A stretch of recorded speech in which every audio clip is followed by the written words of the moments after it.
My name's Damon, and I've been in the National Guard for 12 years. I enlisted in 2002. Went to basic training at Fort Sill. Everything was, my MOS is 94 Foxtrot. I fixed electronic equipment. Deployed to Iraq September 2006 until October 2007. Then again, I went to Afghanistan in March 2010. Still in the National Guard today. I'm a staff sergeant. It's been a great career for me, and I'm hoping to make 20 years out of it, if not more. When I came back from Iraq, I mean, I don't know. I just came back. I went to I started back up school again. Tried to finish my degree in chemistry. Just wasn't really myself, but I didn't know why. It wasn't like I was having any kind of nightmares or repeated thoughts or anything. But I just knew I wasn't myself. I couldn't concentrate in school like I had used to. At the same time, I had honed my skills in Iraq playing poker, so I became a professional poker player for 3 years, and then I deployed to Afghanistan again, came back, made a decision to finish my degree and get a job and everything, and that's when I really came to terms with the fact that when I came back, I couldn't really remember things too well. I did have a little bit of anxiety and just a little bit of anger and exasperation at times. I made a decision not to play poker anymore so I could focus on basically having a very productive life with my wife.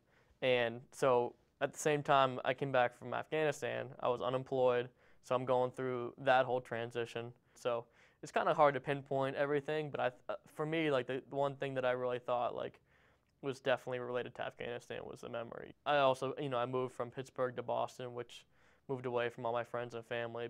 I thought it was worth the sacrifice because I really love my wife, and I thought I'd make it work. And so I decided to go and talk to a counselor at the VA. For me, with the memory, the thing that kind of made things click and made it say that it was okay was he explained to me how in the military you're programmed to remember things when you're under extreme stress. But the flip side of that is that you lose some of your ability to learn when you're not under stress. And depending on what kind of environment you are in at one time, it takes a while to transition from one environment to another. When I study, I like to go into a white room with nothing there, my cell phone's all left behind, everything, which is kind of hard to do. But that was one of his suggestions, was to, remain totally off the grid when you're focusing on, trying to remember something. The sessions that I went through with him, I think at first it was every week, and then eventually it was bi-weekly. And then we had planned to set up something on a monthly basis, and I felt so good that I took his email address and I just said, you know what, if I have a problem, I'll shoot you an email. But he was always with just a phone call away, so that was reassuring. I didn't have a perfect memory when I was 18, and I certainly don't now. But I mean, I'd say my memory is pretty much just as good. I mean, I remember where my keys are 98% of the time. I finished my degree, finished some courses at UMass Boston, got a retroactive degree from Penn State, got a dream job with the Boston Fire Department. I've been on for a little bit over a year with them. Been in the National Guard for 12 years. I got a little bit of help. It hasn't affected my career one iota. It's been a very positive experience for me.